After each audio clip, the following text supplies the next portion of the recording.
볼거 이슈. 이재수는 2000년 대학교 동창이자 사촌인 배칠수가 진행하는 패러디 엽기 인터넷 방송 배칠수의 음악 텐트에 고정 출연하며 연예인 생활을 시작했습니다. 이 방송의 화요일 코너 중 사연을 읽어주고 사연과 어울리는 노래를 이재수 본인이 직접 불러주는 순서가 있었는데, 이때 이재수가 쉬지곤을 미묘한 고음 처리와 절묘한 삑사리를 내며 부른 것이 화제가 되어 청취자들에게 알려지기 시작했습니다.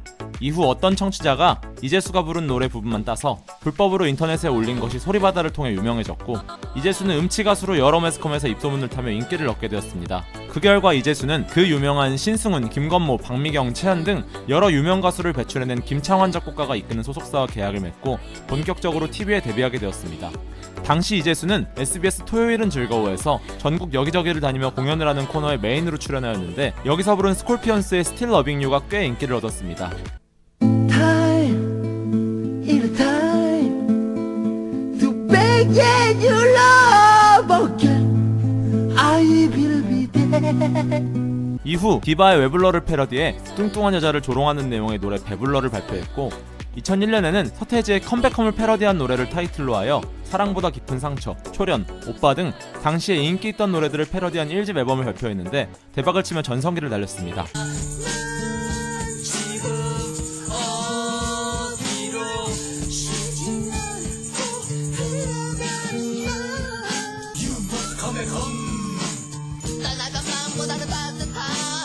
하루에 스케줄을 8, 9개씩 소화하고 잠을 2시간밖에 못 잘 정도였으며 당시 돈으로 한 달에 1000만 원을 벌 정도였습니다. 하지만 이재수의 컴백홈은 원작자인 서태지 동의 없이 발표한 노래였으며 서태지의 고소로 이재수 1집은 판매 금지 처분을 받았습니다. 2003년에는 이재수 밴드라는 이름으로 2집을 발매했는데요. 코믹한 음치 가수 컨셉을 완전히 버리고 진지한 뮤지션으로서 자신의 실력을 대중들에게 어필하기 위해 노력했습니다. 하지만 2003년과 2007년 필로폰 투약 혐의가 드러나면서 이미지에 큰 손상을 입게 되었습니다. 이후 2010년 이미지 변신을 위해 친동생과 저지브라더라는 밴드를 결성하여 현재까지 음악 활동을 이어오고 있습니다. 이외에도 초대라는 단편 영화를 만들었는데 유튜브 조회수 50만을 넘겼으며 파주에서 라이브 카페도 운영하고 있습니다. 현재는 저지브라더로서의 음악 활동과 장편 독립영화 감독의 꿈을 아직 버리지 않고 있으며, 가장 최근 방송 출연은 2023년 10월 엠넷의 프로그램 초대형 노래방 서바이벌 vs입니다. 72년생으로 51세입니다.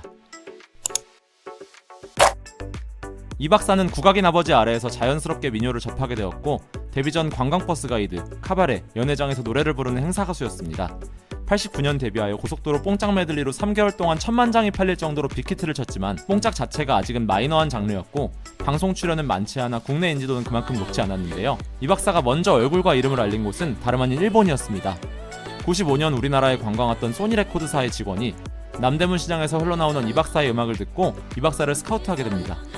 한류라는 단어도 없던 시절, 당시 세계에서 두 번째로 큰 음반 시장이었던 일본에서 일본 가요대상 신인상을 수상하였고, 일본 3대 음악 프로그램 중 하나인 후지TV의 헤이헤이헤이에 출연하기도 하였으며, 일본 가수들에게는 꿈의 무대라는 도쿄 부도칸에서 공연을 하였습니다. 이후 2000년 다시 한국으로 돌아와 몽키매직, 영맨 등의 수록곡이 담긴 앨범을 발매했는데, 신바람이 박사와 MBC에 좋아 좋아 좋아 와 MBC에 원숭이 나무에 올라가 꼬리를 하늘에 앉아서 몽키 몽키 매직 몽키 매직 몽키 몽키 매직 몽키 매직 인터넷의 활성화, 엽기 열풍과 함께 상당한 반응을 이끌어냈으며 2001년에는 북한 금강산에서 한국 최초로 단독 콘서트를 열기도 했습니다.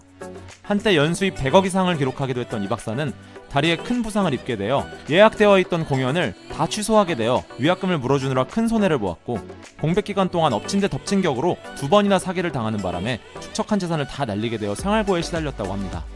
한때 서울의 자가 아파트에서 살았지만 생활고로 40번이 넘게 이사다니며 남양주에서 카페를 운영하기도 했으며, 현재는 각종 행사나 나이트클럽 등의 방업소를 돌며 팁을 받는 것으로 월세집에서 생활하고 있다고 합니다. 방송에서는 2014년 트로트엑스, 2021년 보이스킹 같은 프로그램에 출연하여 70에 가까운 나이에도 녹슬지 않은 실력을 보여주었습니다. 이 박사와 뽕짝이라는 장르는 한때 정통 트로트 가수들에게 배척되어 비하당하기도 했지만 2020년대에 들어서 일본에서의 업적이 재발굴됨과 함께 트로트의 EDM과 테크노를 결합한 선구자로서 재평가받고 있습니다. 뉴진스의 히트곡 대다수를 작곡한 프로듀서 250이 이 박사의 영향을 많이 받았다고 언급하여 이 박사의 노래를 샘플링한 곡을 발표하기도 했습니다. 54년생으로 69세입니다. 더 자두는 일본을 목표로 만들어진 한류 그룹이었습니다. 멤버 자두의 본명은 김덕은, 강두의 본명은 송용식이라는 흔치 않은 이름을 가지고 있어 원래 팀명을 용식이와 덕은이로 데뷔할까 고민도 했었다고 합니다. 데뷔 당시 팀명은 더 자두가 아니라 그냥 자두였는데요. 당초에 자두는 1인 그룹으로 강두는 객원 멤버였으나 여성 팬이 많이 생겨나 팬덤 지분율이 자두와 동등해지면서 정식 멤버로 승격했고 이 집부터는 팀명을 더 자두로 바꾸고 활동하였습니다. 예쁘고 잘생긴 외모를 가진 사람들이 대부분이었던 가요계에 자두의 낭랑한 목소리와 파격적인 비주얼과 컨셉은 엽기가 유행이던 2001년 적지 않은 반향을 일으켰으며 데뷔곡 잘가는 CF를 촬영할 정도로 꽤나 인기를 끌었고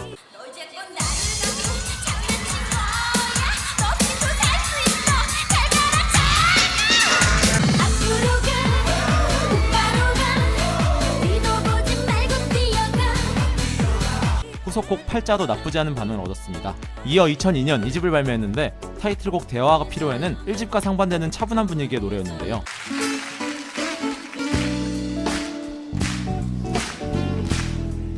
많이 변했어.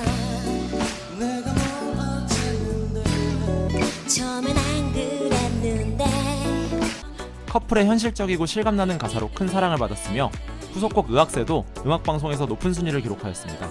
뜨거운 사랑을 택하자니 우정이 슬피 울고 영원한 우정을 택하자니 사랑이 슬피 우네. 3집 김밥은 서정적인 멜로디와 예쁜 가사로 초등학생부터 노년층까지 전 연령층에게 사랑받았습니다.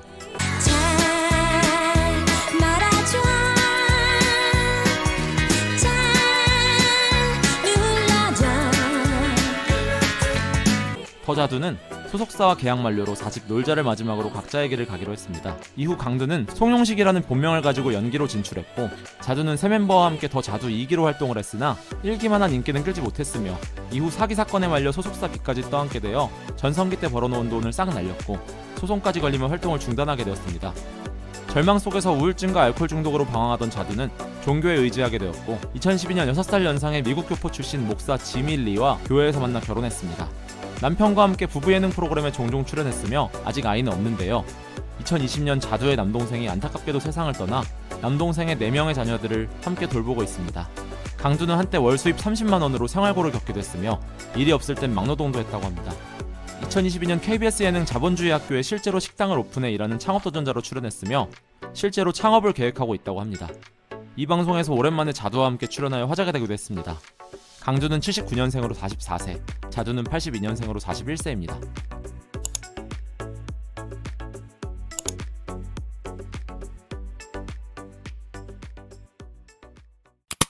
볼거 이슈